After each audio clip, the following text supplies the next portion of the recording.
I'm on? I am on.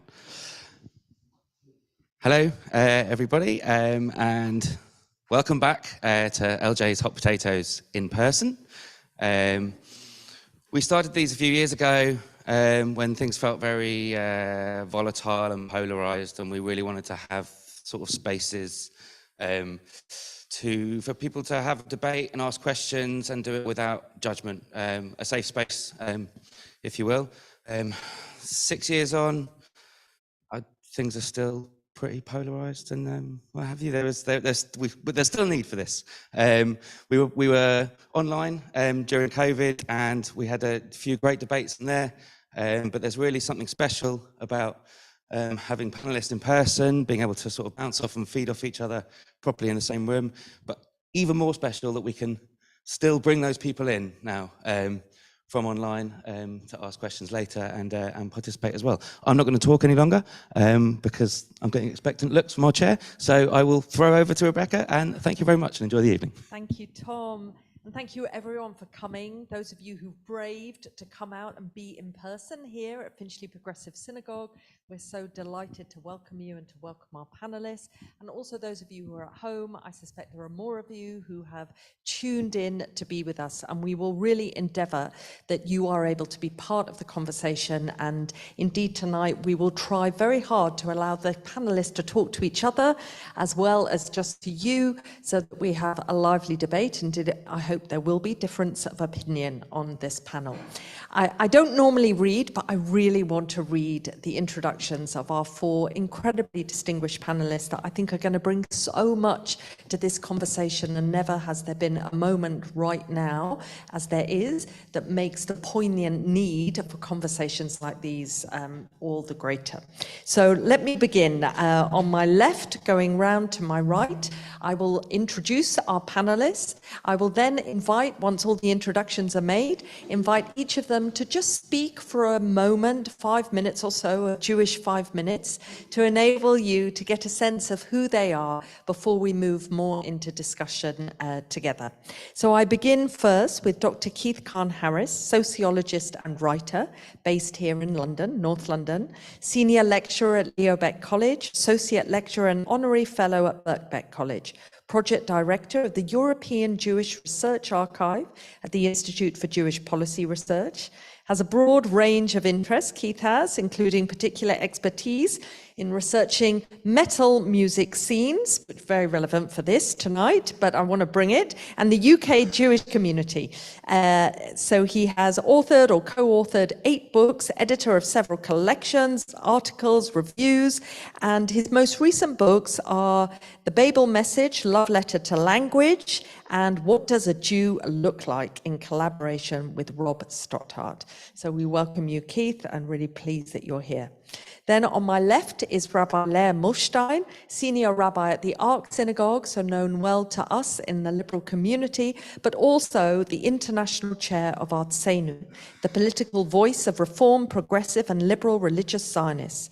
As chair of Artseinu, Lea works to represent the interests of Artseinu's constituent groups in 14 countries around the world, as well as progressive Jews more generally within the governing body of Israel's national institutions, the World Zionist Organization, Jewish Agency for Israel, Keren Kayemet Yisrael, Keren Hayesod.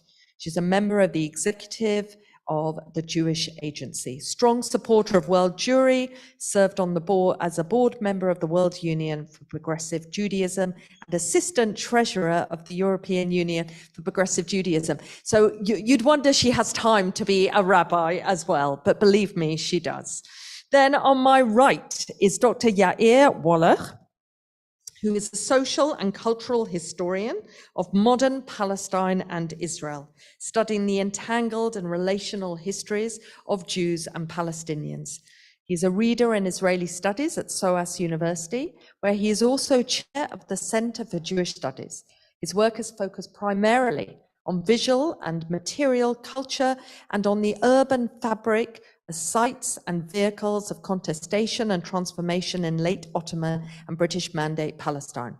His book, A City in Fragments, Urban Text in Modern Jerusalem, won the Association for Jewish Studies Jordan Schnitzer Book Prize in 2022.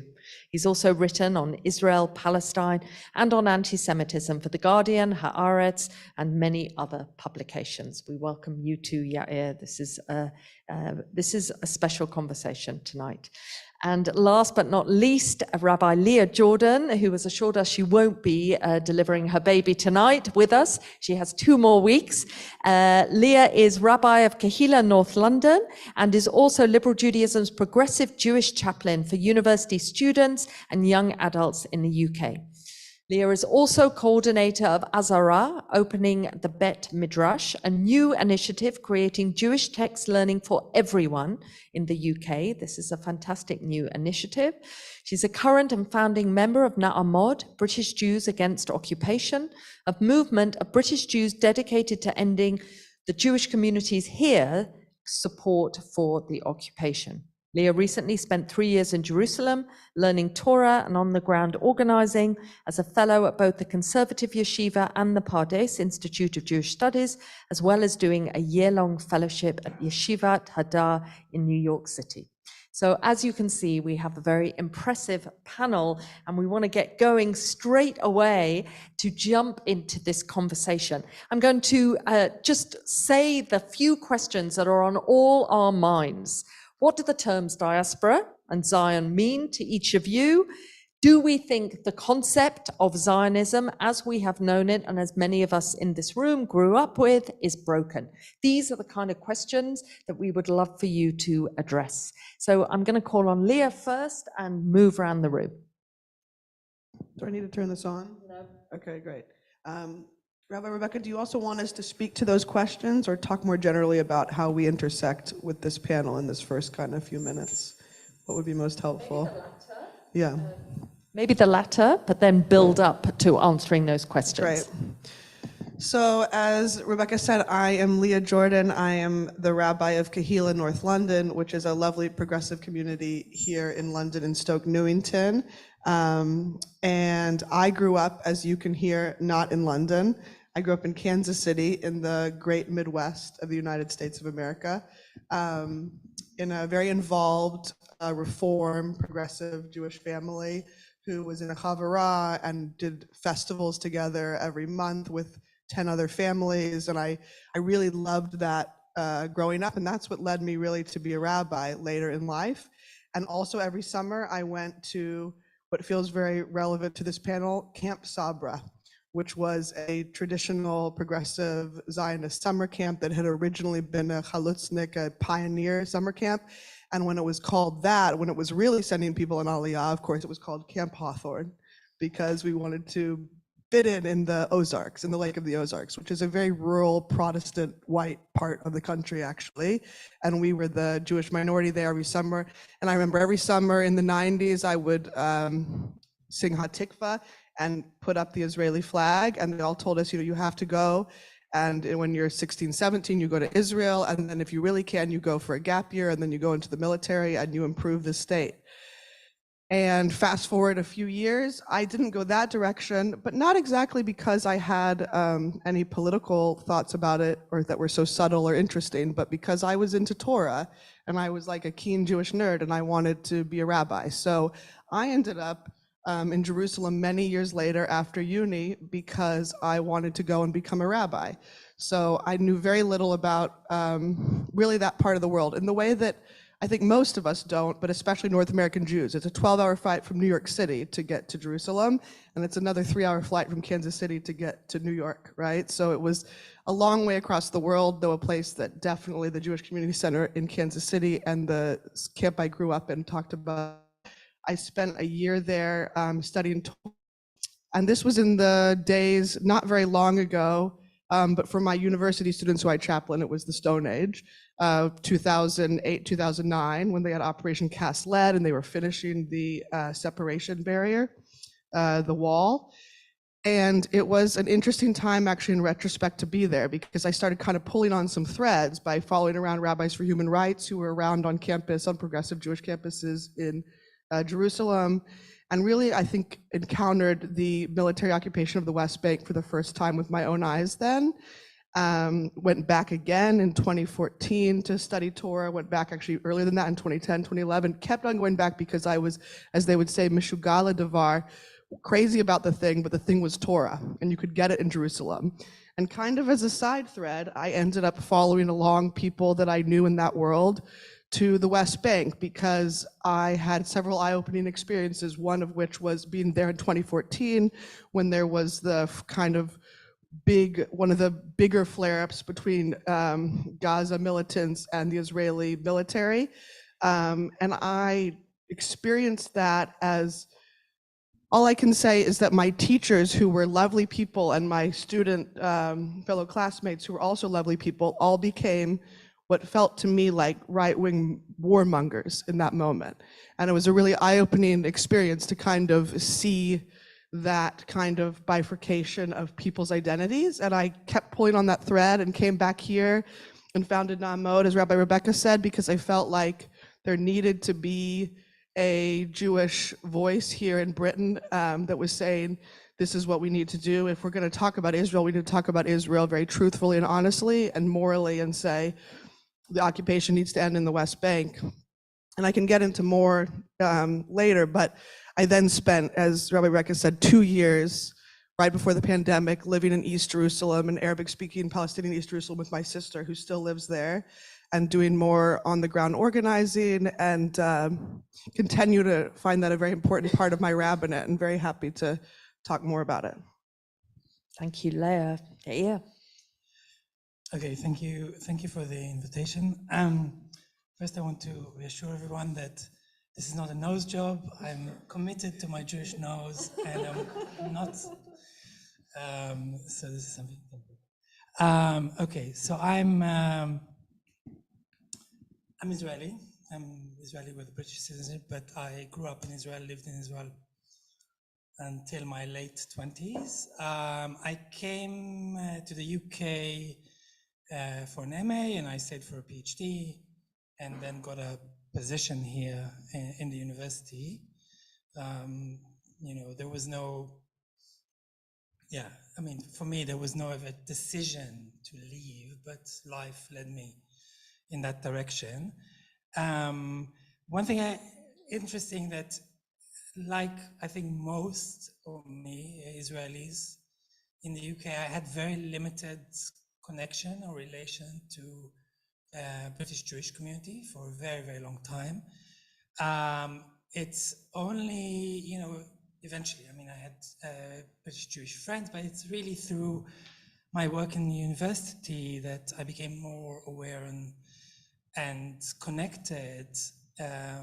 First, through just by our responsibility as lecturers, we have pastoral care responsibility over students, and therefore it was important for me that to hear what Jewish students feel and so forth, especially when things became more heated and problematic, and that's the last 7 years, kind of more and more so. So it's through that and through, through Jewish students and through meeting other Jewish lecturers here, I became more involved with issues that historically I didn't think much about. I should say another thing here, that I remember the first time I went to the Association for Jewish Studies in the US conference, and for a long time I didn't really think of myself as doing Jewish studies even. And I realized when I got there how many preconceptions I was carrying with me from my Zionist education in Israel, that kind of saw, Israel as the center of the world, and all the other Jews elsewhere are kind of an addendum. They're really trying, but they can't really live up to. And this is something really dormant in you, but it's something that you grow up. It's so strong, regardless of what your political views are, that's kind of how you grow up. And it only was when I was there, and it was kind of, I was not in my 20s anymore.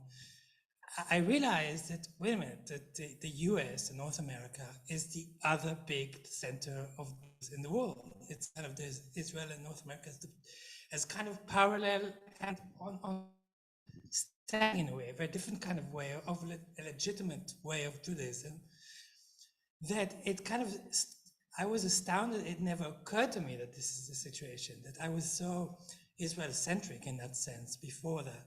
So I think through that, I think what happened in the last few years is that I gained awareness and also a sense of respect and understanding to diaspora, Jewish diasporic existence of its many kinds that I think I didn't have before, and I think most Israelis don't have.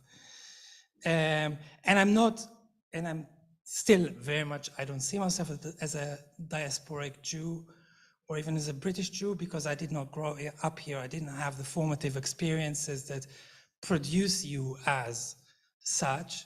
I'm very much Israeli, and my relationship with Israel is as a home, as the place that I grew up, and is still the most familiar and reassuring in a way for me to be there. And if it's about landscape or smells and food, or if it's about family and friends and that. So in that sense, I'm not a diaspora Jew, and I don't see myself as such, but I also can think of diasporic as different, interesting, something to learn from, and certainly something that is legitimate as Jewish Israeli existence. Okay, and I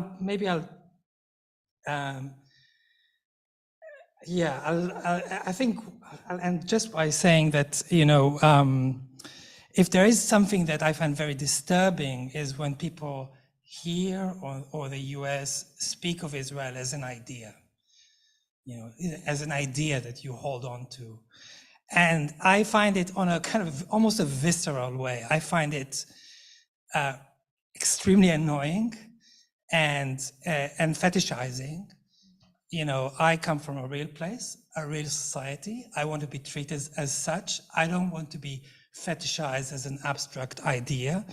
Okay. And, and the good sides and the bad sides. But that's something I find really annoying. Okay, we will definitely pull that out. Leah, thank you. Thank you. So we're quite an international panel here this evening, actually. So I'll add the third country to our list. I think we're all born in different countries. Well, I don't know, Rebecca. Keith and I probably. So I was born in Germany into a Jewish family in Munich.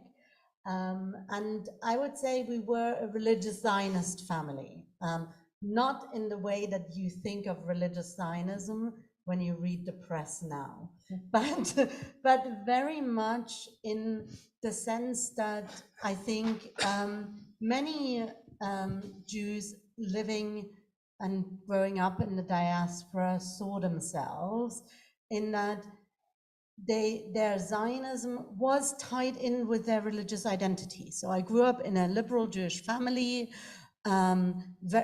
politically very left-wing. My parents met at Amnesty International. We grew up as kids being real activists. I can't even remember the first time I went to when the first time was that I went to my first demonstration. That was a totally normal thing that we would do as children. We would go every 3 months or so with our little box for Amnesty International around all the houses to collect money and write letters to prisoners who had disappeared in South America. So that was in no way seen as a conflict to the idea that Zionism and a relationship to the state was key to our identity. Growing up in Germany, actually, interestingly for us, Israeli kind of Jewish culture felt much closer than Anglo-Jewish culture. Easy to forget when you speak English that there is a whole diaspora out there that doesn't get everything that you get in English. And I remember the first time I went to an American Reform service where they were singing in English. And I was like, oh my God, a church. And it wasn't because I hadn't grown up in a liberal family, and I really grew up in a liberal religious family, but it just felt very alien. And we, you know, our Judaism was infused with the tunes of the kibbutz movement and so on. I don't think I grew up ever with Israel as an idea. I grew up Israel very much as a real place we used to visit. When I was 16 years old, and I'll give my age away, in 19, my parents allowed me and my best friend, two 16-year-old girls, to go off to Israel for 3 weeks on their own, with nothing but an Egged bus pass, vouchers for the youth hostel, no mobile phone, and a bit of money in travelers' checks. And we really just explored Israel. We got on a bus at Damascus Gate and just went to Bethlehem. It was in those years when it was actually possible. It was after the Rabin assassination, but before the outbreak of the Second Intifada. And I guess my formative years were very much shaped actually by having experienced the hope of the Oslo Accords and seeing that hope dashed with the Intifada, being traumatized in my identity by the Gaza disengagement and how badly it was done. To this day, I struggle with wearing the color orange because that was the color adopted by the settler movement at the time. And anyone who followed this process of the Gaza disengagement will be familiar with all the imagery of the Holocaust that was used by the settler movement, which I think for me was particularly jarring as a German Jew. But I always saw Israel as part of my religious identity, not in a kind of just an idea kind of way, but as something that Judaism is also about. Judaism is also about, not just about religion and the theoretical idea of how the world should work, but putting that experiment into practice and testing it and failing at it. But actually seeing what is it like when we can rule as Jews, when we're not just powerless and don't have sovereign power, when we actually have the responsibility to handle power. So I think for me, that's still very much where I sit. I think I want to finish with a quote from May 1958. So when liberal Judaism I just recently finished writing an article about liberal Judaism's, the history of liberal Judaism's engagement with Zionism. And when liberal Judaism was discussing about should we celebrate the 10th anniversary of the State of Israel, the lead article in the Liberal Jewish Monthly, nowadays known as LJ Today, I hope you all read your copies back to front. You never know, they might be archived. In there it said, embracing the idea we should celebrate the State of Israel. They wrote, the Torah will go forth ever more strongly from Zion, even as we hope it will go forth equally from London, Paris, and New York. That is a great quotation, 10 years into Israel's life. Keith. Hi. It's all on. You don't need to do anything. Right, brilliant. Hi, everyone. So the first time I went to Israel was in 1980 when I was eight or 9 years old. I don't remember exactly. And we stayed in Herzliya Patuach, which at the time, my parents didn't speak Hebrew or any Hebrew really. But a couple of weeks in, I remember my mum saying, I just found out what Patuach means. And of course it means develop. And it made perfect sense because Herzliya Patuach at the time, not now, was scruffy. It had lots of empty lots. In the flat that we stayed in, it was self-catering, had cockroaches, and Israel had that scruffiness. One of the reasons why I think many of us at the time were so enthralled by Israeli soldiers is because, okay, they wore green and had guns, but they didn't really look like soldiers. They looked scruffy. And that was both one of the things I didn't like about Israel, but it was one of the things that really enthralled me about Israel too.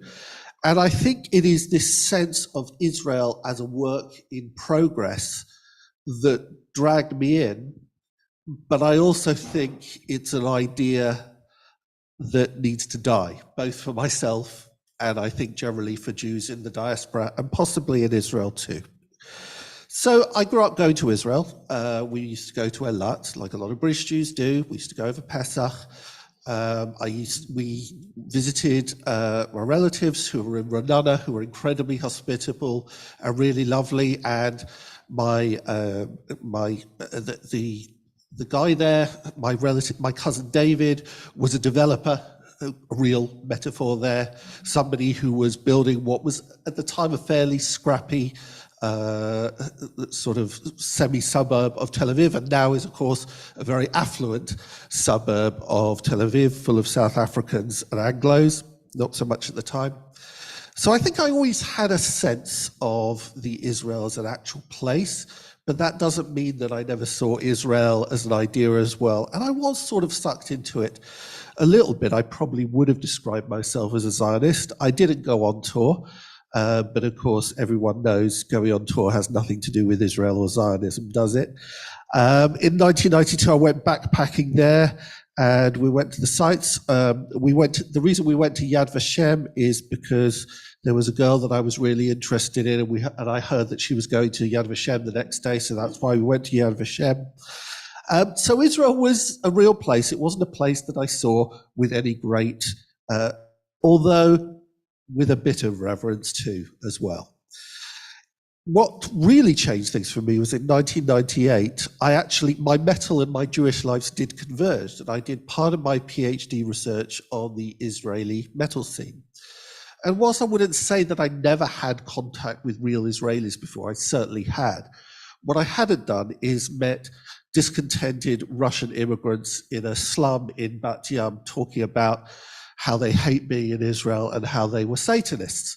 I certainly hadn't been to East Jerusalem to meet an Assyrian Christian who was in an anti-Christian black metal band called Melakesh.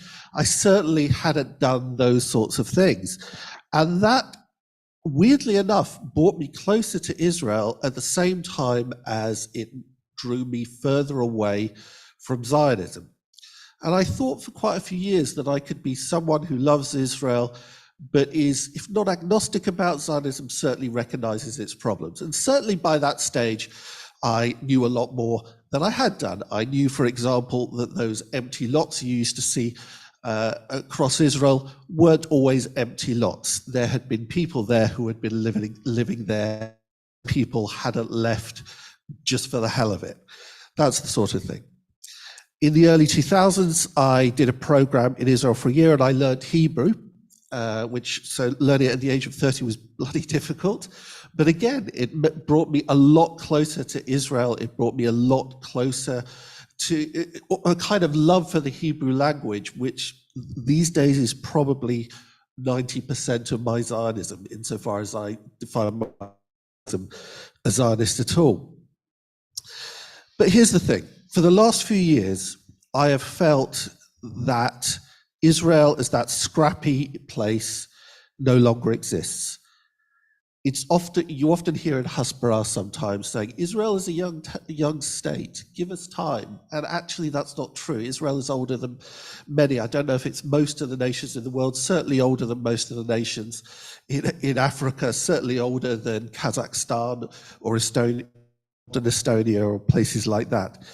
Israel, and in that context, seemed to have the open-endedness that it once did, and it doesn't have the implicit message that you too, in the diaspora or in Israel, can play a part in it. I believe that now parts have been permanently closed off. There are certain directions Israel can no longer go in. And I think what we're seeing at the moment, the sort of sense of crisis in a lot of diaspora communities, is based on a recognition of that not everything is possible anymore, that Israel is no longer the place that I thought it was in Herzliya Patuach in 1980. Thank you, thank you. Thank you, Keith, and thank you, Leah, thinking of Keith talking about those early days in Herzliya Batuach, and Leah talking about liberal Judaism, which is famously considered to have been anti-Zionist, and here you were finding that really intriguing quote, which cuts right to where we are tonight. I'm right now going to ask four of you for one-word answer, if you are able to give it, just because I think it will cut our long, wordier questions which are necessary. Is Zionism broken? Leah. Yes. I think it's an irrelevant category. Irrelevant category, Zionism. I think it's not helpful. Okay, so maybe that's a yes. Leah? No. Keith? Don't care. Okay, thank you. So I'll explain what I mean by that. okay, but not right now. So we are here tonight because these almost 75 years on, considering the Declaration of Independence, the commitments that were given, for those of us that recall those words, have we lost our way? The question tonight is, could the diaspora replace Israel as the new Zion, as the new center of Klal Yisrael?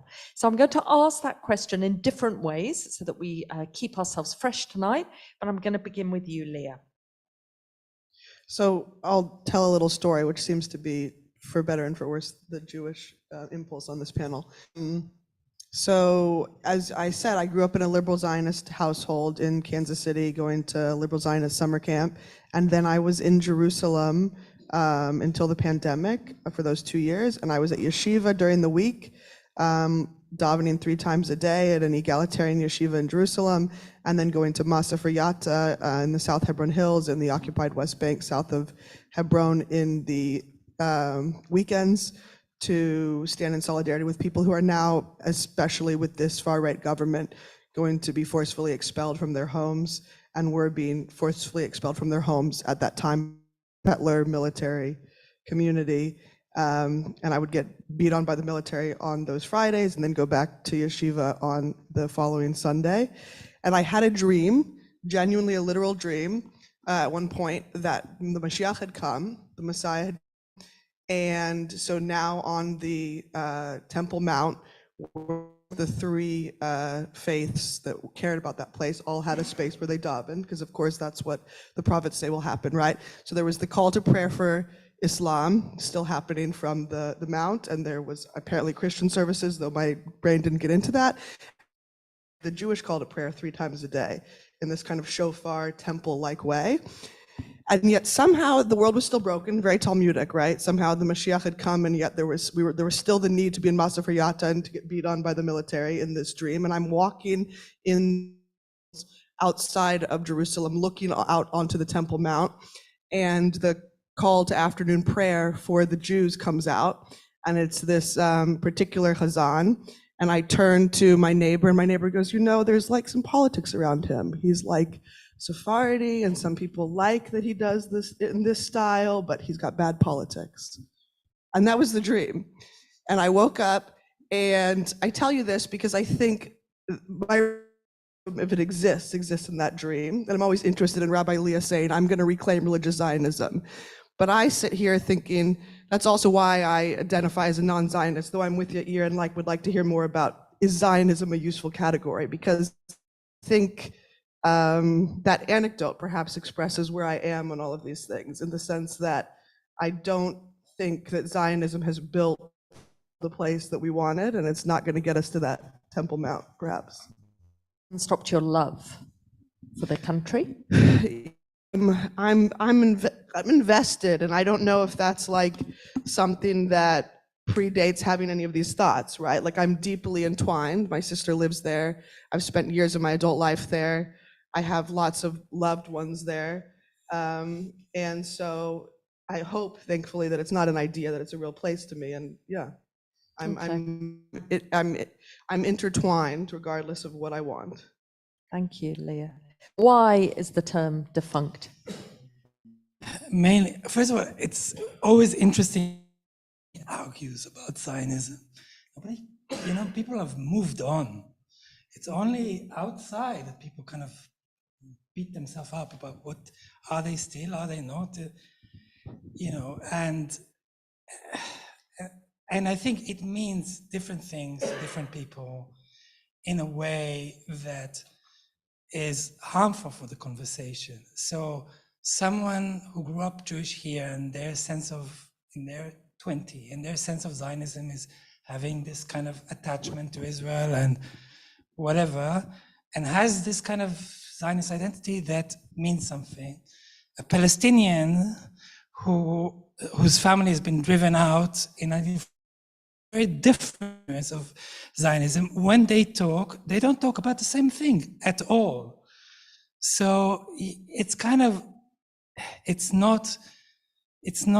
a category that masks the reality today, and it's kind of, I think I don't really care if people, whatever, how they define themselves.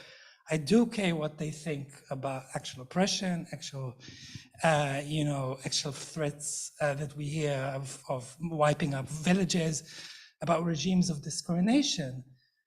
I don't care if you think that there can be some kind of ideal Zionism that is perfect. Okay, fine. But that's not what's there, and that's not what's been there for a long time. So about that. So I'm just going to counter with a question. Would you agree that the diaspora Jewish community, particularly the traditional end, has at times used their Zionism or support of Israel to silence critique, dissent, and concern? So in that way, Zionism ends up being more important in the diaspora, strangely, than it does in Israel, you're saying.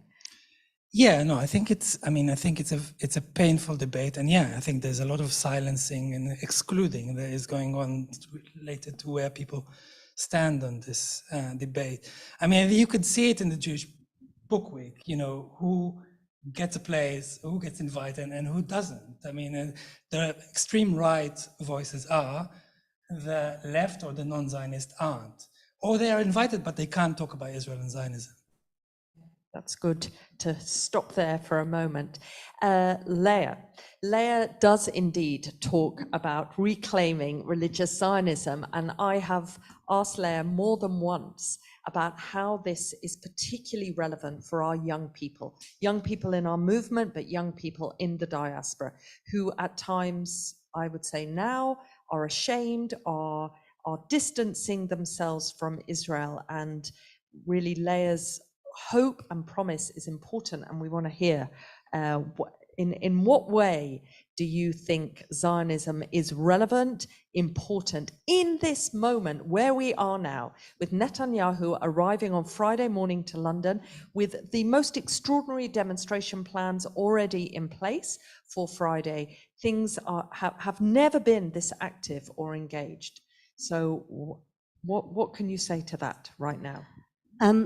So I think for me, so the reason why I think Zionism isn't broken is that I don't think the way I understand Zionism is that Zionism is one thing.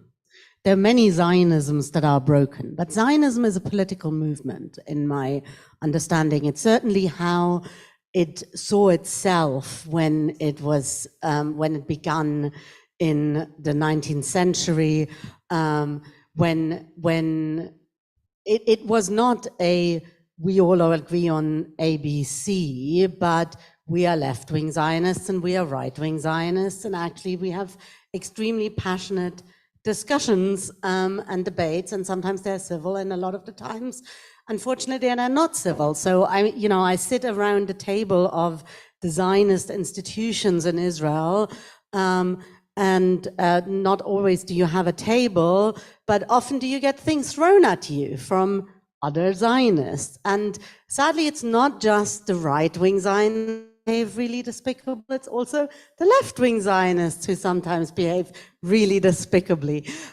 So there's a lot of in that also.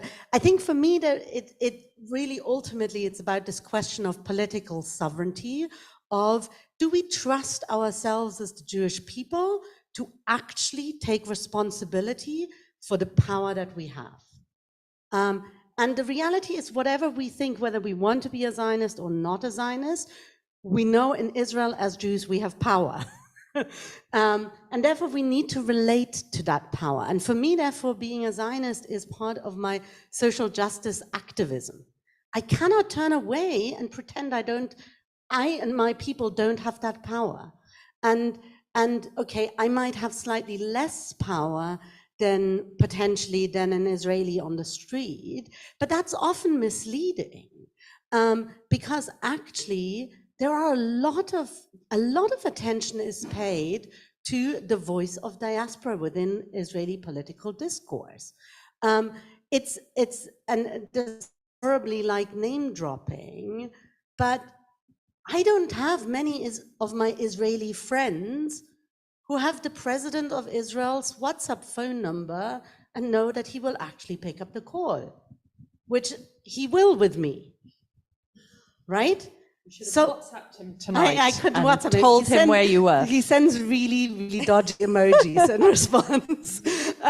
But the reality is, I once asked like one of my cousins, like, oh, you know, do you also get really bored when you get invited to another, you know, with the president? And he was like, I don't get invited for dinner with the president. So we have power, right? The reason why I'm telling that story is not because I'm so glorious. There are many people who have, it's a real problem for Bougie that he gives out his mobile phone number to too many people apparently. But it's because we have power. And for me, it would be an abdication of that power if I would ignore it. So Leah, we need to engage with that power. Can I ask you that? Because obviously you sit in the higher echelons of power, and we're really glad that you, as a liberal rabbi operating here in the UK, have that access. Something that we visibly and audibly hear is those who say nothing as a Jew if you do not live in Israel. You have no right to speak. And yet you're saying, on the contrary, it is our responsibility to speak, to express opinions, audibly, publicly, as well as privately. Absolutely, I absolutely believe in that. I mean, that's how I grew up.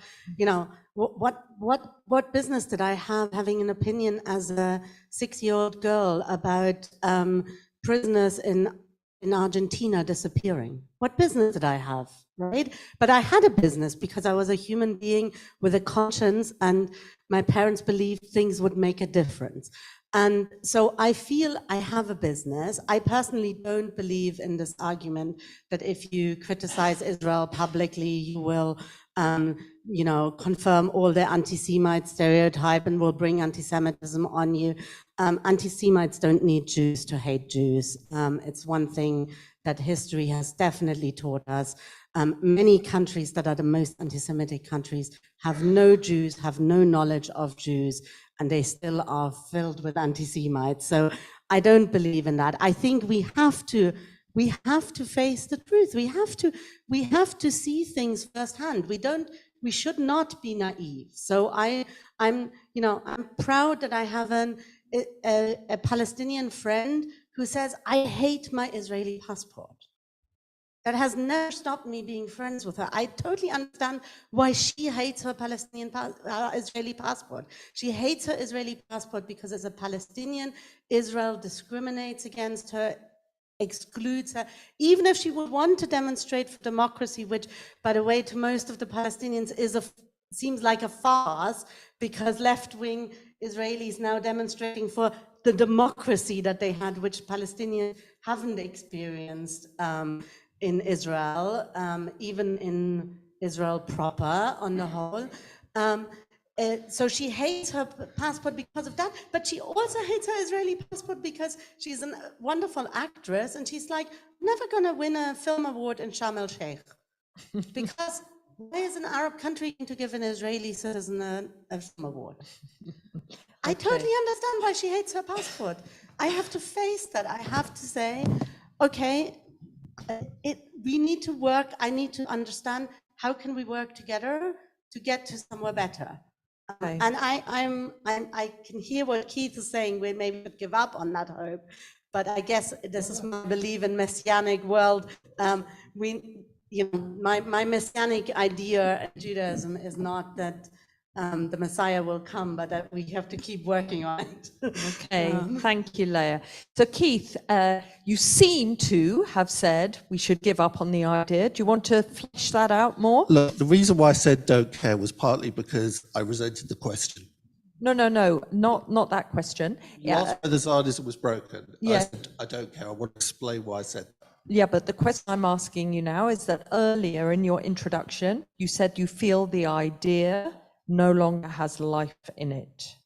No, I don't. That's what I said. What I said was that certain paths have been closed off and closed off permanently.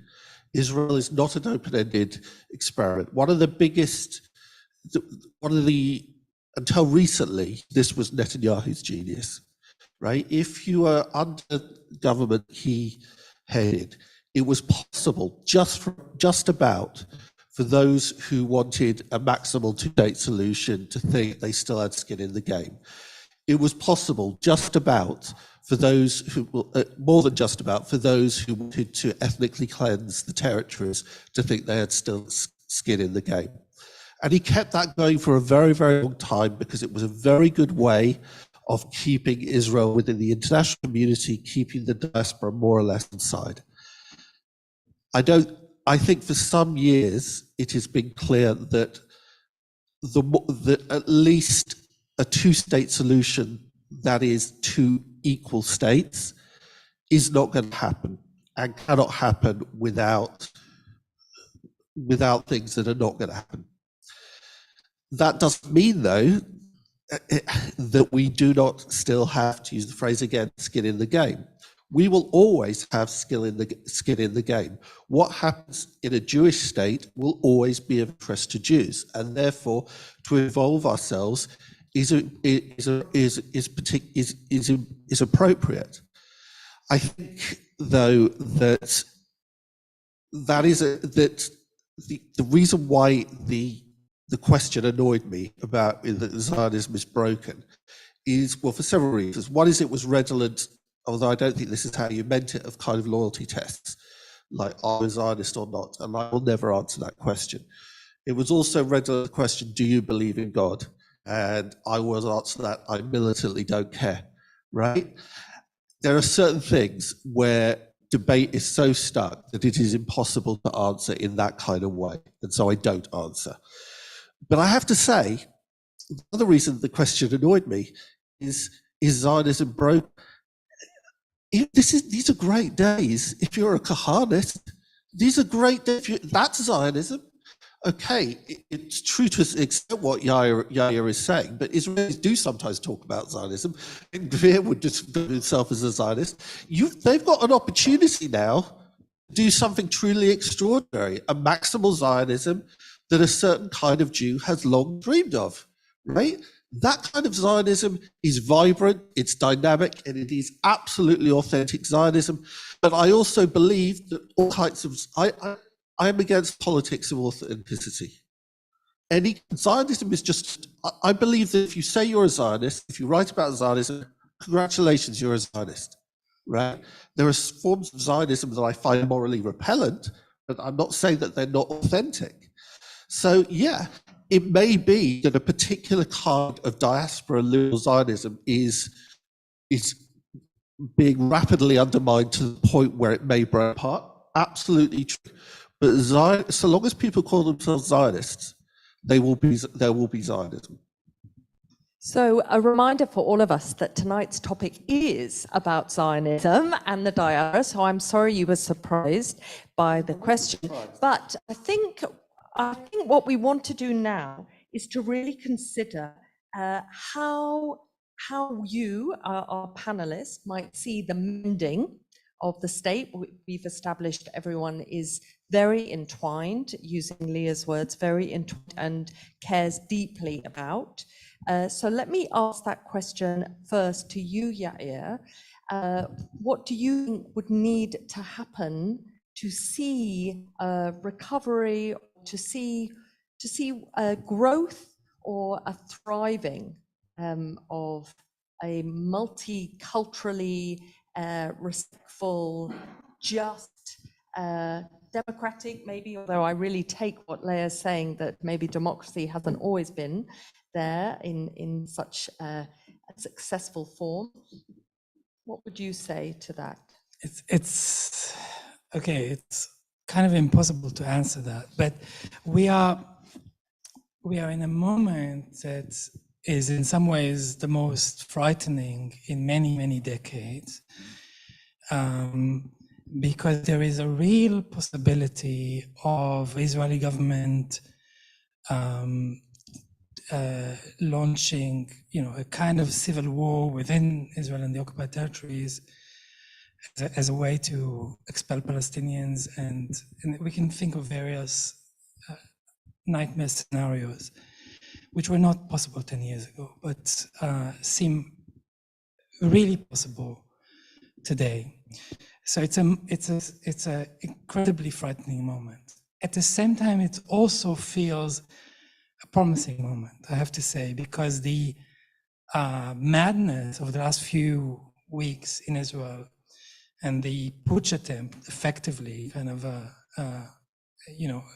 sort of a regime change, the end of the Israeli Republic and a new form of, this kind of illiberal democracy, which has been some time in the making, but still kind of moved very rapidly and met a real backlash that has many forms and is a moment of confusion for many people.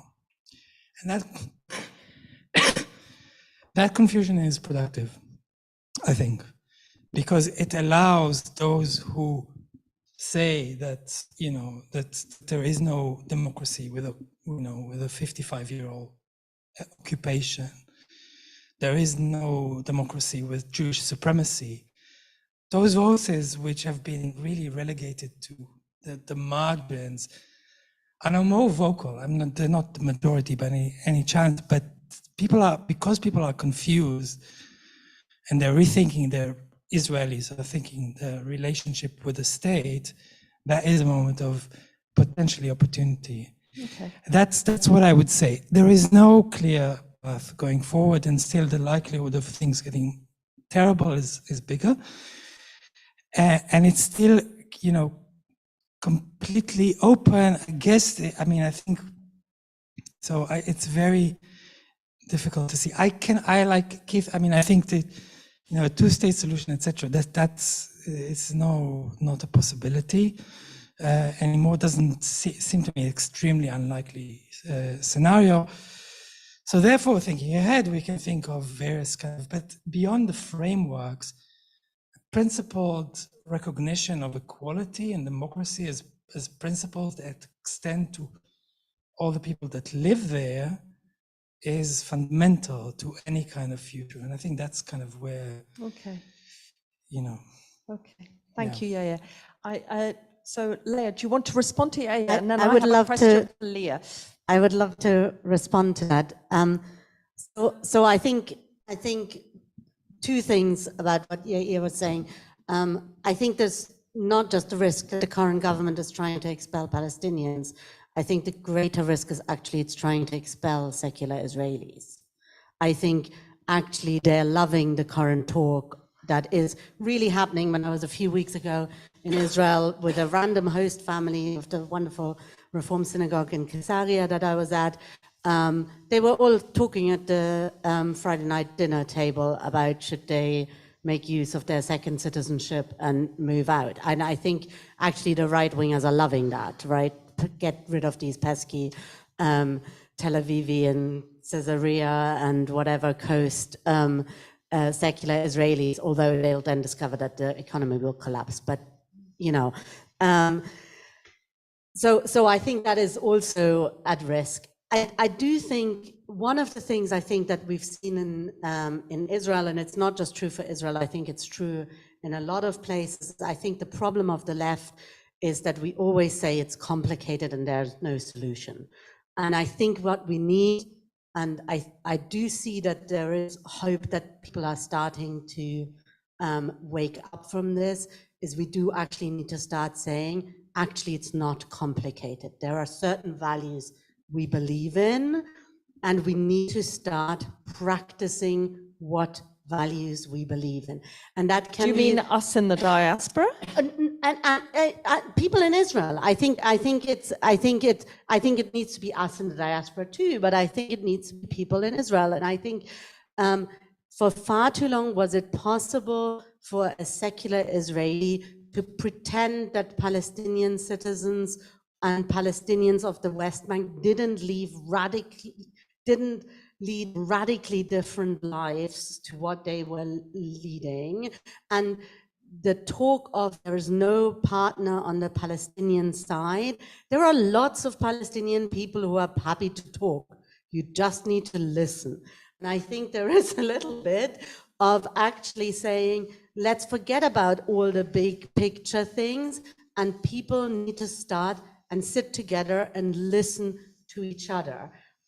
Grassroots listening is one of the ways that we can actually start understanding what solutions might look like. I also agree, I think this vision of the two-state solution in the classic sense is probably over, but I don't think the vision of a diplomatically negotiated, on both sides agreed answer is over. I don't think it has to be one overpowers the other.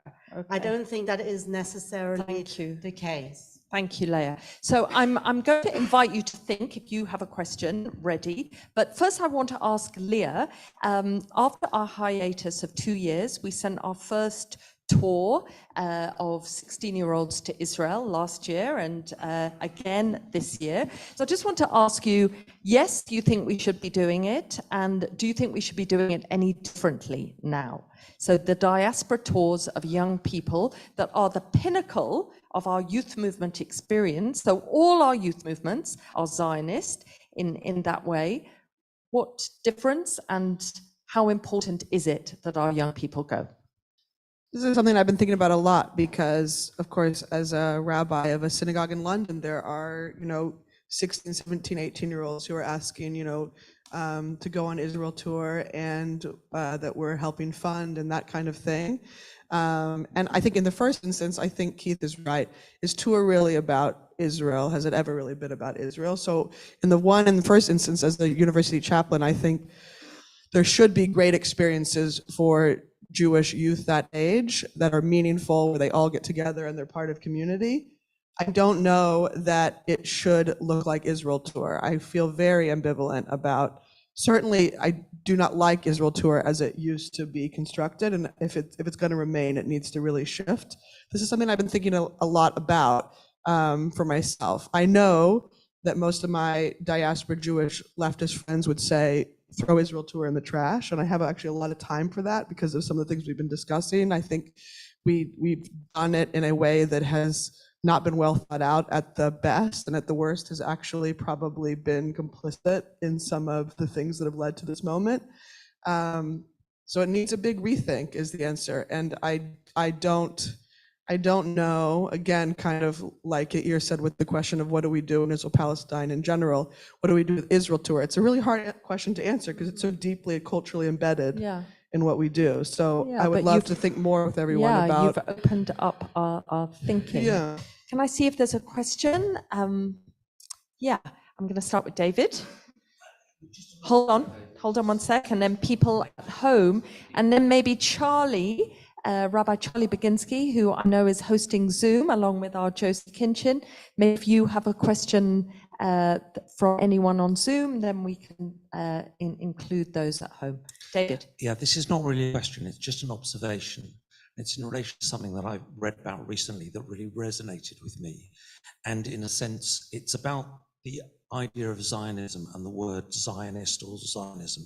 And it's in a sense been demonstrated by the difficulties we've had in this discussion so far.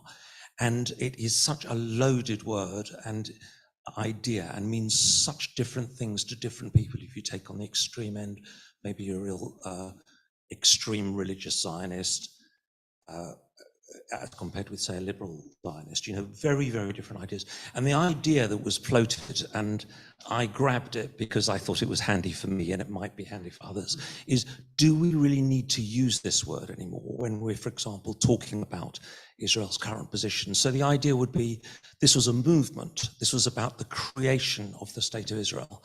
But once you got to that point and the state has been created, if you're having a discussion like, what can we do about the current position in Israel? What should the diaspora be doing? We could almost take the idea and the word Zionist out of it so that we don't have this sort of, is Zionism broken, and the sort of heat that brings with it. You just deal with the country and what it's doing and what it isn't doing. Okay, thank you, David. So I'm going to let Keith, will you do a short response, Keith? And then I see 2 questions there.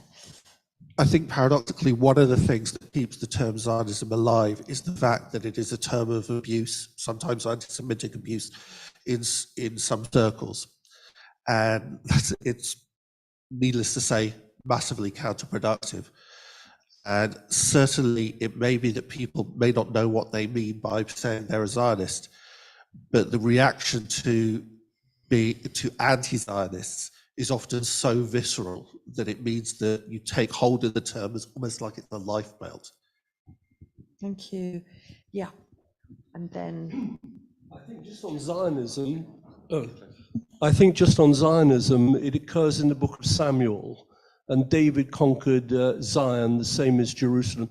It's just a shorthand for Jewish nationalism. But a question I'd like to ask the rabbis, and we have 3 rabbis on here, is based on the fact, quite simply, of God. I haven't heard God mentioned. I know it's a difficult word, but as rabbis, I expect you to deal with God and to talk about God. And as far as I'm concerned, the Jewish people are very much under the protection of God, and the land of Israel is on the protection of God. As you know, in Devarim, Deuteronomy, God has got his eyes on the land of Israel 24/7, from one end of the year to the other. And I would ask you whether you believe that the land of Israel is under the eyes of God, whether the Jewish people are under protection of God, and whether you think, as I do, that they are only under the protection of God in that land, that the Torah does not extend to London, New York, or Peckham. That's really my question to you. Thank you, Jeffrey. I think that's it. Thank you. Okay. Leah, I'm going to invite you to just have a short response. Well, I always call you Leah and you Leah. Okay. So I think I'm going to go with Micah on this one. What does God require of you? Only to act justly, love mercy, and to walk humbly with your God.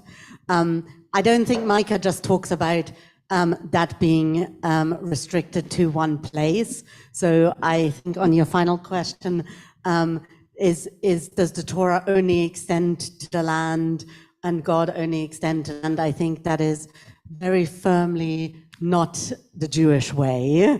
The Shekhinah went with us into exile right from the first Babylonian exile. I firmly believe in that. So we might be seeing things differently here. I think there's also a difference between being under the eyes of God and being under the protection of God. I do consider myself as being under the eyes of God. I really do see myself very much reflected in that Micah quote, that I am held accountable to a higher power, to act justly and love mercy and to walk humbly with my God.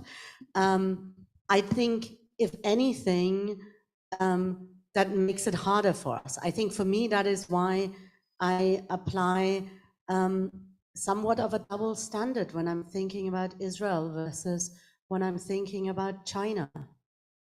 Because actually, I really care. And I think actually God told us something about what should happen when you are in charge of a country. And I take that very, very seriously. But God and God's Torah also said the land will vomit you out. And I take that very seriously too. The earth will vomit us out, by the way, too. Climate change will potentially do that for us. So it's definitely not restricted to the land, but I do feel an obligation of God for me on that as well, and on that relationship as well. That's why I say I'm a religious Zionist, not just a Zionist. I'm not just a political Zionist. Thank you, Leah. I'm going to let Leah have answered that question. Yes. Thank you.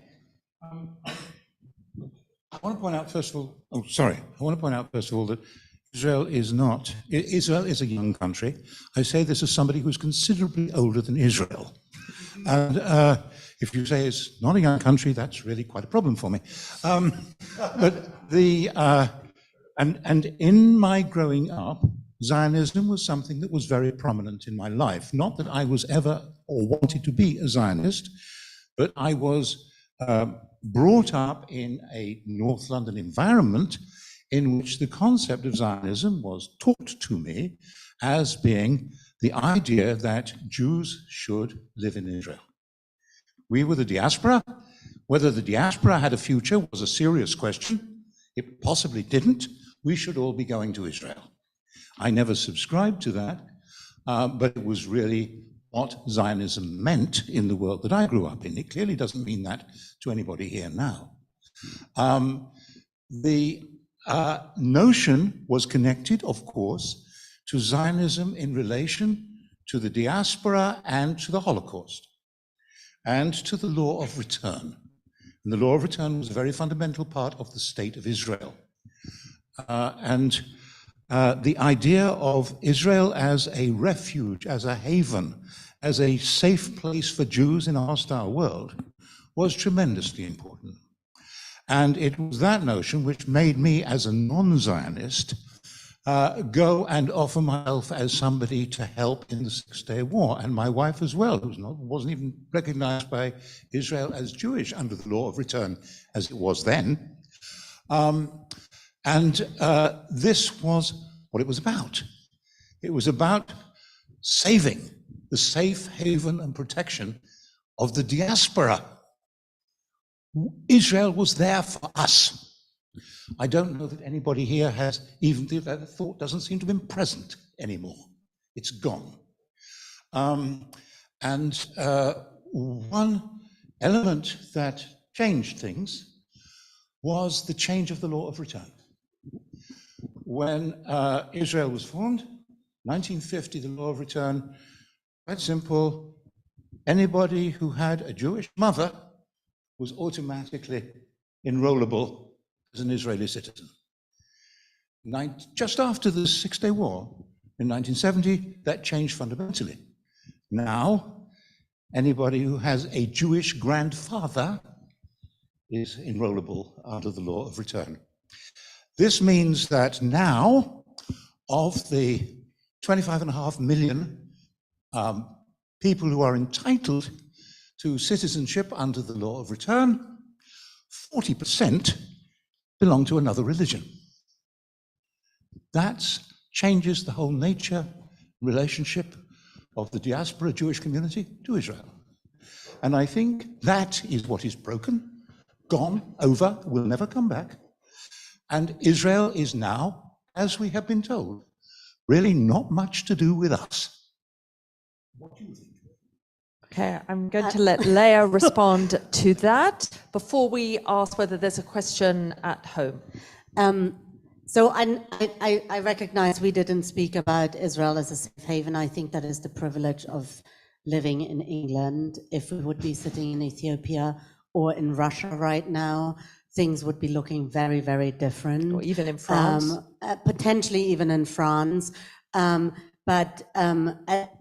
As Rebecca said in the intro, I sit on the board of the Jewish Agency for Israel. Every board meeting, we very, very seriously discuss the very significant threats that the Jewish community is under in different parts of the world. And there are still many thousands of people arriving in Israel who really do come there to seek refuge. I think the fact that the grandchild clause and the question of people of another religion, I think it's a little bit of a red herring, because actually the law of return says that if you are of another religion, that disqualifies you from the grandchild clause. You have to not be professing to another religion, otherwise you are not automatically eligible to Aliyah anymore. It's simply not true that those people would be eligible for Aliyah. It's part of what the right-wing government currently is pandering. It simply isn't the practice. I can tell you, as somebody who is dealing with a lot of immigration requests and details. The percentage of Jews in Israel dropped from whatever 80% to 75%. It's now at 67%, I believe. Well, it's partly to do with the fact that the state that the state has relegated religion to the ultra-Orthodox, and it means that people who consider themselves Jewish are not recognized as Jewish in the statistics. Thank you. I'm going to stop there Simply and let that. Yair jump And in. also birth rates and Arab population and so on. But yes. You're saying self-identification is... There are many people who would love to be recognized by the state as Jews, who are denied that opportunity. I can give you an example of, there's a famous Israeli TV presenter and singer, children's TV presenter and singer. She has been in the Orthodox Chief Rabbinate's conversion program for 3 years. They will not permit her to convert because she is a woman who sings for her job. She has a Jewish father. Thank you, Leah. Yair, do you want to add anything to that? I'll say something maybe provocative. I think there's something very unhealthy about the idea of a safe haven today in 2023, and I'm not talking about exceptional cases. So people fleeing Russia, etc., at Putin, but to think that Israel is this kind of shelter for 8 million, potentially 12 million, I don't know how many people, that, it will get really bad in the US, so Jews these are ridiculous scenarios. And because if things go bad for Jews in the US, then it won't be good in Israel as well. But also the idea that a state is continuously in limbo waiting for millions of people potentially to arrive is not a healthy situation to be, even if it's never going to happen. Psychologically, the idea that, I remember I heard it from a guy that said, he was Australian, and said, oh, it's so good that there's Israel. I feel safe that there's a place I could go. And that person was in his 30s, he never went to visit there. I felt I, as an Israeli, should wait there and keep the floor for this guy to suddenly appear, because he feels, this is not fair towards Israelis to expect them to play that role. Can I mention, Thank you. Yeah, I just want to mention one thing.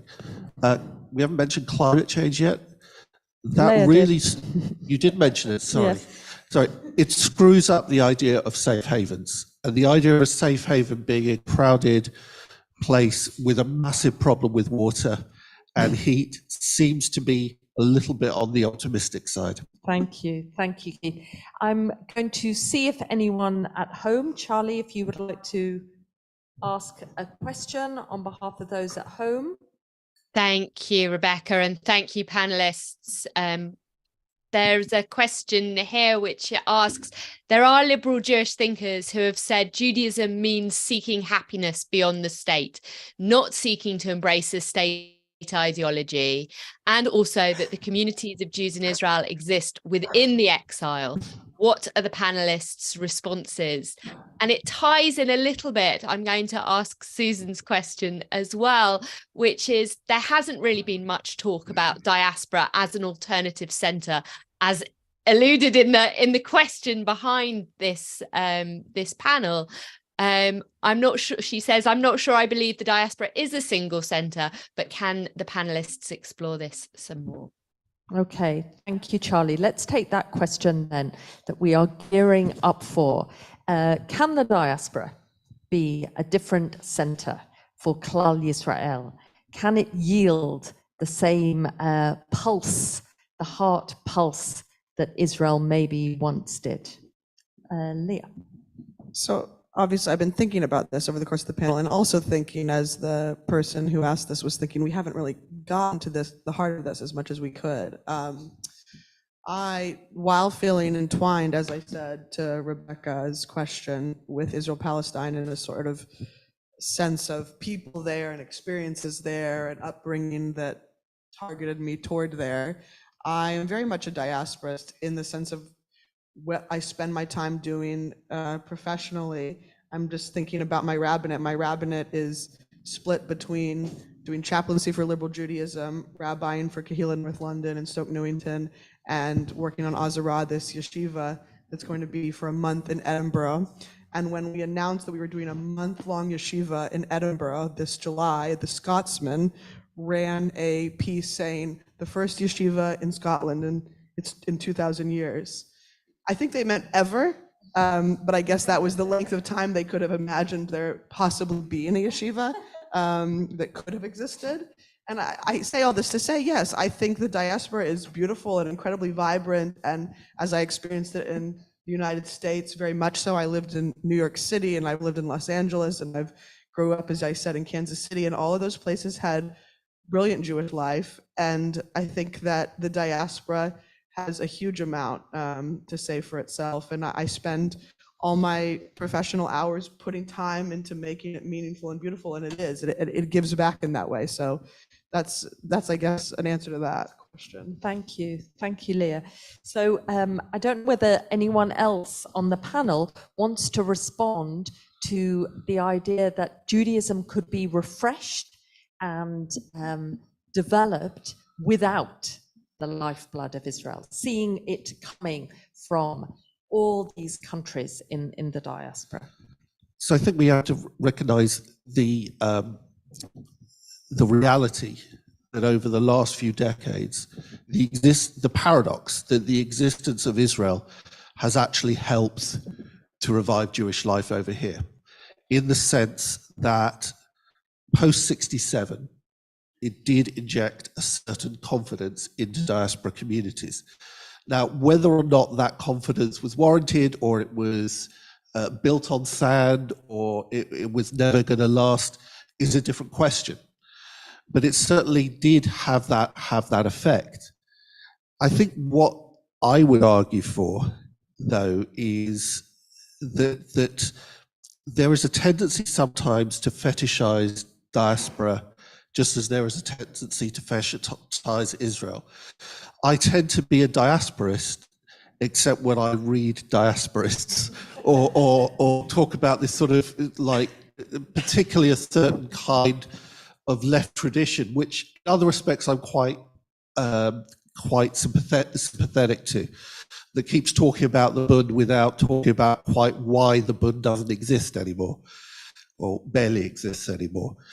I think really the concept of here and there, diaspora and Israel, probably needs to be collapsed. And to some extent, it is collapsing, because Jewish life is its most vibrant when it is Jewish life on a global scale.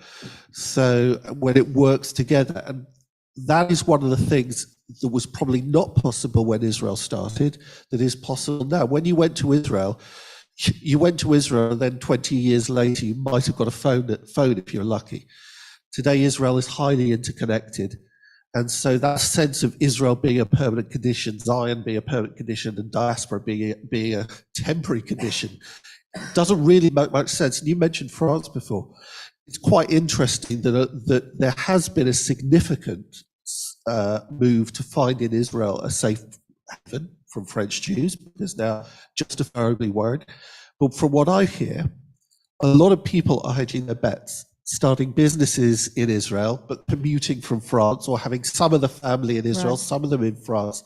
And that's probably how things are probably going to pan out, possibly in reverse as well, with Israeli families perhaps spread across different countries. And I think that would probably... So you think the rigid terms, which is interesting for us to be, and I see there's a question in the front row, that the rigid terms of Zion or Zionism and diaspora could be folded. What about Jews? What about Jews is to me something that I care about much more than Israel or diaspora. I don't particularly like the idea of center. I don't think that it's true that there is like centers.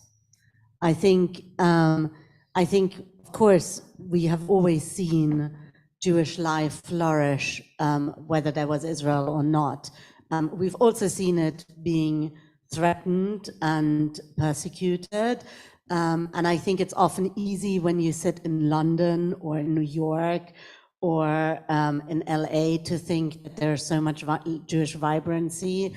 It's quite different when you live somewhere where, you know, the nearest Jewish community is 300 miles away and there is no Jewish learning, or you speak a language where there are no online resources.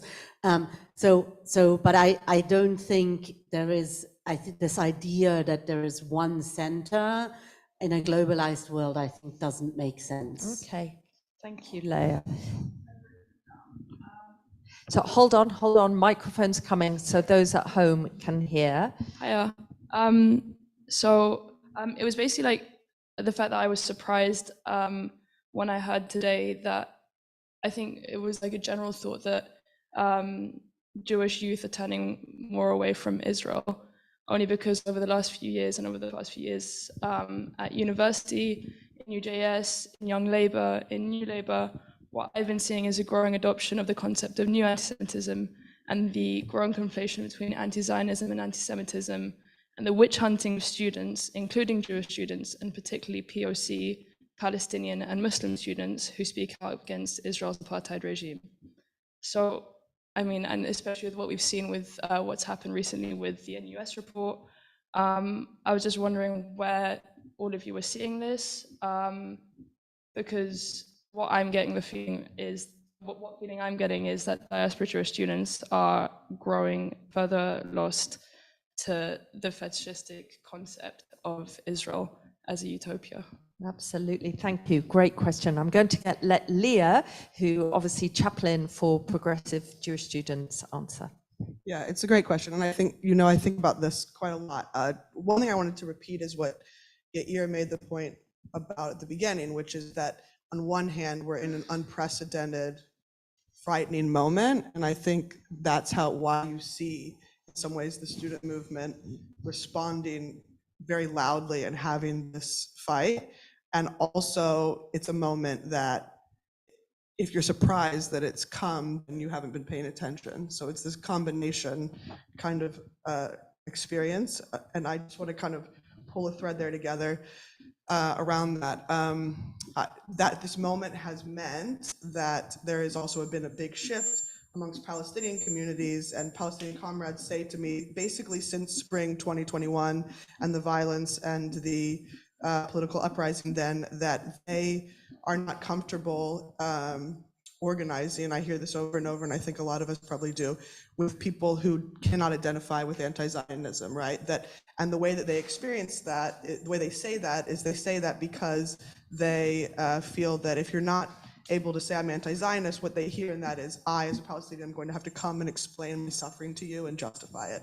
That is how that experience is understood. And I think, again, that is a dynamic that I understand, that's understandable to me, and that is really been a difficult one, a good, constructive one in some ways, and also a difficult one in the student movement, right? Because then you have this bifurcation where there is a Jewish part of the community that, because of ignorance and because of the politics that many of us grew up with, cannot understand that, because the way that we experience anti-Zionism and that label in the Jewish community, as I think it was Keith that said it, or was it Rabbi Leah, someone when you say that word, people lose their minds, right, in the Jewish community. And that's because I don't think we understand that the label, as it means for students and for Palestinian communities, is a label about there should be no ethno-nationalist state. If Richard Spencer, the American white supremacist, can come on Israeli news and say, I want a state like your state, Israeli Jews, that's an acknowledgement of this odd paradigm that we also have been kind of discussing here on a meta level, which is that here we are a minoritized community who is sometimes under threat. I think that's true in the diaspora in general. And there we are part of a supremacist and a increasingly Kahn-Harris, fascist, supremacist Jewish reality. And that's also, again, hard in the student movement to hold all of those things together.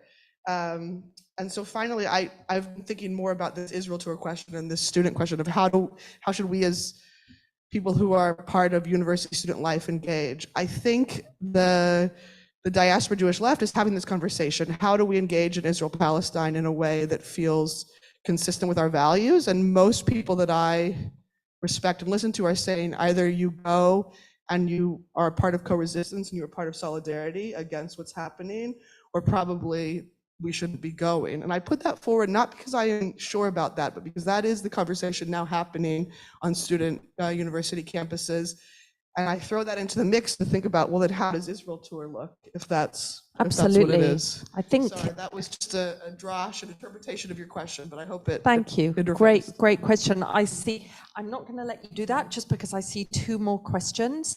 And I think in a way what Leah has identified, and something that Keith said also, is that there is more of a challenge than I think sometimes we want to believe. When Keith said there's just Jews, I'm a congregational rabbi who come across many Israeli families who say, I never identified as a Jew when I was in Israel, and I will now. So it isn't even so simple to say it is only Jews, because there are these concepts that we are having to negotiate, and whether, as David suggested, we lose the word Zionism, or when we talked about diaspora, Leah said something so interesting, do we want to think of centers anymore? Surely there's something much more fluent about where our inspiration comes from. So I just throw that out to the panel to be thinking about as we gear. We have two more questions, and then we'll be gearing to your last words. One more question. One more online. So Paul and Etty, as brief as you can. Just thinking about 75 years ago and the emotional hatikva, meaning hope. So I'm just wondering what the new hope is going to be. Thank you. Let's take your question and Etty's question and the one online, and we'll try and answer.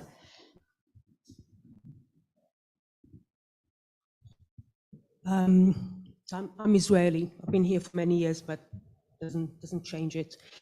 And I was wondering if there's another, I want to ask a question from the other position.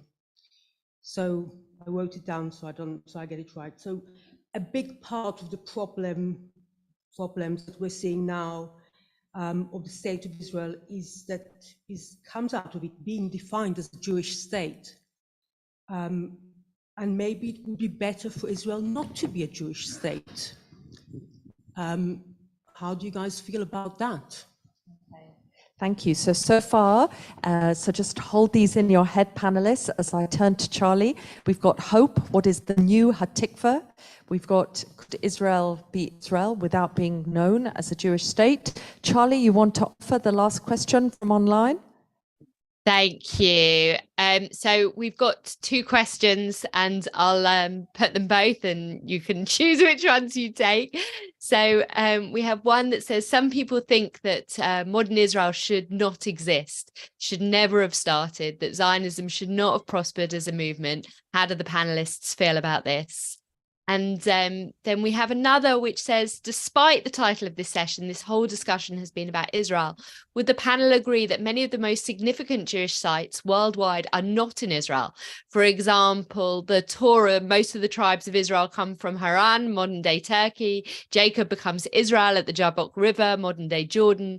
Lots happens in Egypt. The biblical scholarship paved the way for progressive Judaism, came out of Germany. And today's center, and there we've got the word center again, point of progressive Jewry is the US. There are plenty of places for meaningful youth bonding trips with Jewish content than going to Israel.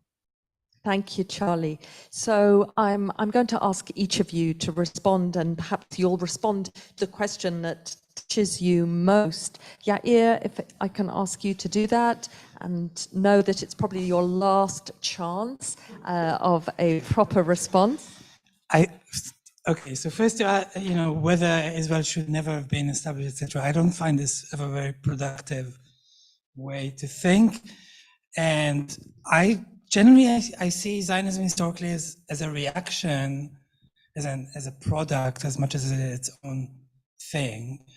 And it's very clear that, what made Israel viable was 300,000 Jews that fled Central Europe in the 30s, and and including my own grandparents. I don't know what it means to say, oh, it shouldn't have happened, but it's not really meaningful to me. And I think the question is, what we can have some ethical view of the past, but we have to have a view more important about the present and the future. Second, about Israel as a Jewish state, it's not an abstract concept. It should be understood that it's a constitutional setup. People talk about it as if it can mean anything. No, it means something very specific in Israel, which is even more so after the nation state law. And when you talk about a Jewish state, you need to understand that you're talking about this, not about what you think should be a Jewish state. And that state structure is highly discriminatory. So in that sense, I think it's completely legitimate position to say that you're against that constitutional thing that is called a Jewish state. If Israel just called itself an Israeli state, it would still be very much Jewish. I think there's no risk of there.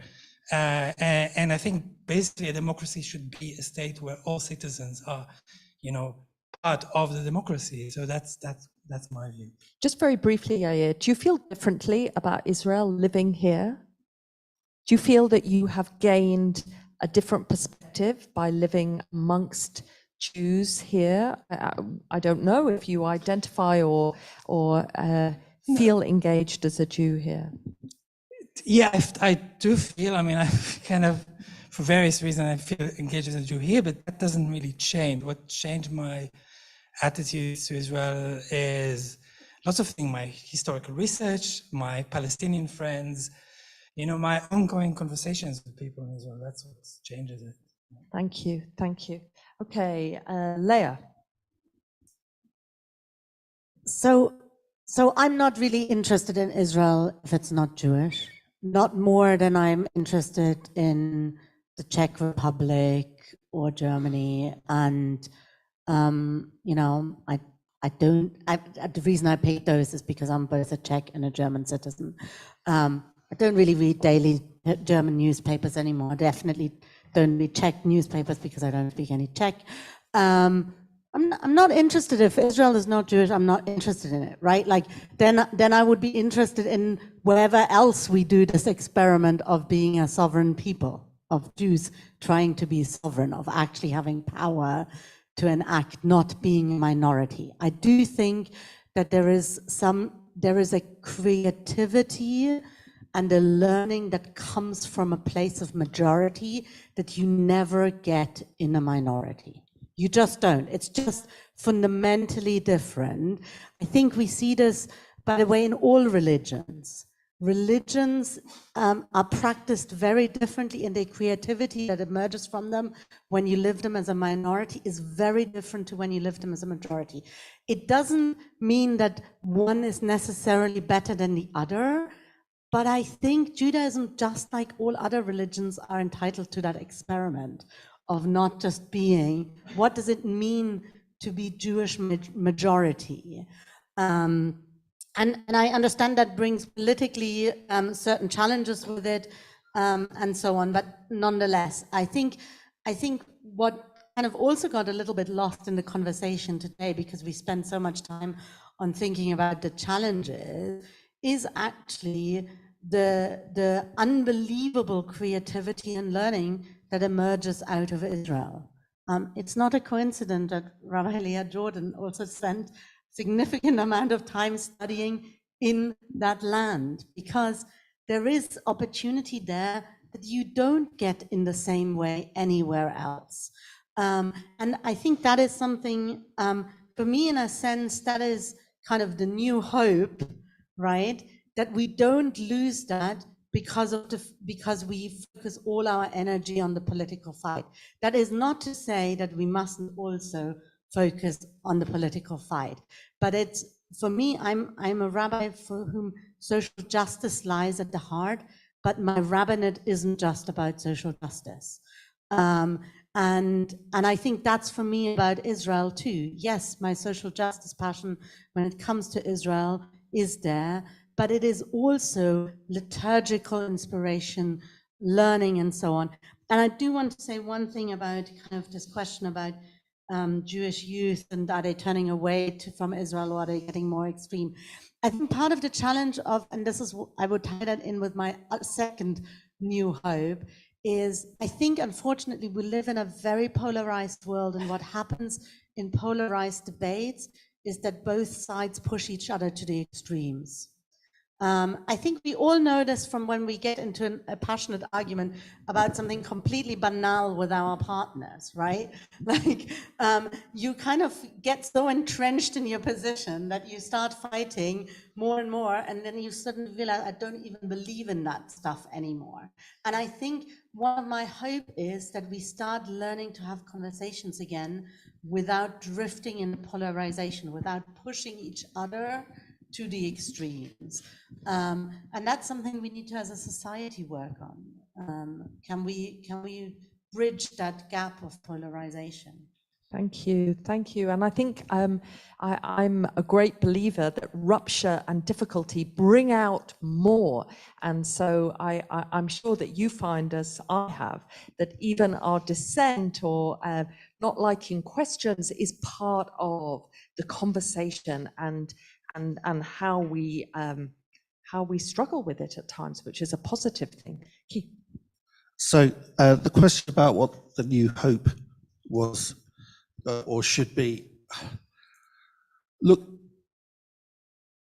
all this will pass. All this will pass. The nations, in Jewish terms, in terms of Jewish history, the nation state is a here today, gone tomorrow thing. Do you really think there are going to be nation states in 3,000 years' time, 5,000 years' time, 10,000 years' time? Now, short of the coming of Mashiach, we have to prepare for the long term. Now, this isn't criticism of Zionism necessarily, or indeed of anti-Zionism, diasporism, or whatever we want to call it. But one of the things that deeply worries me about the Jewish community in the last few decades is we have bet everything, except perhaps at the margins, substantial margins, nonetheless, but margins. We have bet everything on the possibility that there will be an Israel, that it will be a safe haven, and that it will be a liberal democracy. But the question isn't whether Israel is those things or should be those things or whatever. The question is, should we ever be betting on the continued existence of any one particular socio-political formation? And I think Jews, we should always be keeping part of one step back from any here today, gone tomorrow trend, whether that is nationalism, whether that is anything. Because we should be in it for the long term. So I don't know whether nation states will exist in 10,000 years' time. I think they almost certainly won't. I don't even know that the land we call Israel will even exist given climate change and other issues like that. What I do know, though, is that we should be preparing on the basis that they won't. Fortunately, Jewish history shows that we are the most unbelievably resourceful people, and we have survived multiple catastrophes. We have lived under every kind of political system, and we will thrive under a political system in 10,000 years' time. Thank you, Keith. It's really interesting at this point to be reminded that the Dalai Lama is recorded as having spoken enormous amount, not just in The Jew and the Lotus, but tells the story of asking the Jewish community how the Jewish community has survived in exile as a way of advice to the Tibetan community in Dharamsala. So that certainly offers us the long view, Keith. Leah, I am going to ask you last to respond. A reminder for all of us here, the notion of hope, the notion of the state as a Jewish state. Should Israel, was it worth creating? Did it need to? Surely there are other places more important for Jews than Israel. Those are the questions that we are responding to, but feel free to respond to anything at this point. Sure. I'm going to try to kind of respond to all four of those points. I think that there is one way of looking at Jewish history, and I'd be interested in the people on this panel who definitely know actually more Jewish history than me, if this is of any use, which is that there's always been kind of a bipolar, two poles or a dialectic. So you have the Babylonian exile, which starts really even before the fully formed Jewish identity comes into existence. So you have Babylonia and Eretz Yisrael, and that lasts through the two Talmuds, right? That's why we have the Eretz Yisraeli, the Palestinian Talmud, and the Bavli, the Babylonian Talmud.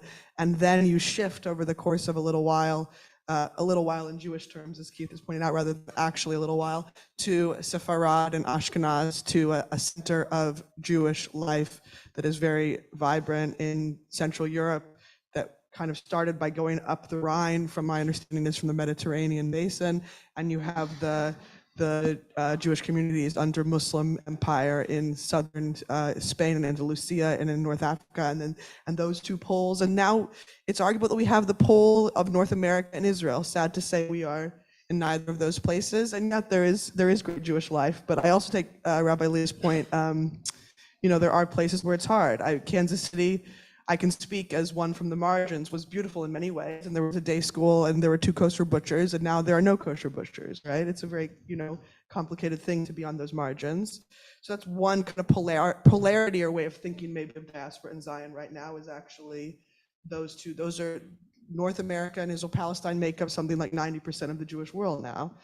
As to the question of sovereignty in the land, it's really interesting because Rabbi Leah and I have had this discussion on panels. We've had this discussion as moderator and panelist. We've also had this discussion over coffee in St. Pancras Station. And I always leave thinking, this is a frustrating just difference of emphasis maybe. But I feel something quite disturbed by the talk of Jewish sovereignty, because how I experienced that, and I don't think this is not what you're saying, right? But as that we are ethno-supremacists in the land is how that feels, that is played out. And I say this as somebody who also, I find the conversation interesting, because Leah is also right. There's a lot of Torah there because there are a lot of Jews, right? And so I've gone a lot of times to drink from that well of Torah. And I guess that brings me to my final point, which is what is the tikva? What is the next hope? I think for me, it is something about sort of the antithesis to the Jewish civil religion in which I grew up, which was that the shul on this bima, if you were in my hometown shul or any American Jewish shul in 1995, would have had an Israeli flag and an American flag. That's what would have been behind us, probably actually on this panel. They would have just sat over there in the corner behind the LJ banner. And I think that was a hollow Jewish center, like American nationalism and Israeli nationalism. And it has to be something that actually is deep and Jewish and countercultural to the majority cultural that we all share. That should be the tikva, the hope. And so I put to you, it's Torah and the Masoret. It's something to do with the textual history we have in common, and the Masoret, the spiritual tradition that we have in common. That has to be the tikva that you even can unite us in disunity, because I'm sure we would all have some great heated debates over what the heck those things are and whether we like aspects of them or not. So I think that's where I'll end. Thank you, Leah. So in a way, our panelists have confirmed for us that the binary or the dialectic of these two notions, these two ideas of diaspora and Israel or Zion is very much alive. And I think the reason why our conversation led us down the path of Israel and Zion is because it is so it's so prescient for all of us in how we talk about our Jewish identity. For me, I keep thinking about the quotation from the prophet Jeremiah, where Jeremiah talked of to give you a future and a hope. And that verse was the verse that Rabbi Lea took when he came out of the flames of Europe to create and was given the opportunity to create a rabbinic school here in London that was to educate and prepare rabbis in Europe, rabbis, scholars in Europe to serve the community. And it is, it's with great poignancy that I think the three of us as rabbis were trained and ordained from there. Keith teaches there, as I mentioned in introduction. And actually, we are all, and Charlie, who is hosting on Zoom, all of us are products of that future and hope that has really allowed this country, certainly as one part of the diaspora, not in North America, but to flourish, to enable us to have these healthy, robust conversations about where we are, about where we're sending our children. I look at David, whose three sons led Israel Tour, led Kadima, that all of us are tied up with our youth movement, with what we want. We want there to be a future and a hope for those that come after us. So I really thank you all for being part of this conversation. I hope that we managed a sense of intimacy as we disagreed and wrestled with the term. Israel, of course, means wrestling with God. So there is God with us on the bima right now, Jeffrey. So as always, I thank Leo and Andy for doing the text so beautifully, our own Josie for holding the fort over there, Tom for holding it all, and Charlie at home as well. So thank you all for coming, and thank you to our really thoughtful panel that really wrestled as they should tonight. So thank you. Thank you. Thank you for the show. Thank you for moderating. And join us at the demonstration on Friday. Can we plug the demonstration? Do join us at the demonstration. It's from 8 a.m. till 6 p.m. I know at least Rabbi Aaron Goldstein is speaking at 9 a.m. So if you're in the early crowd, I believe it's going to be Downing Street. 5 p.m. Kabbalat Shabbat at the demonstration. Join us. And Leah, I'm right that if everyone attaches themselves to the WhatsApp group, then they'll get the address exactly of where they go as of last week. Thanks all. Thank you.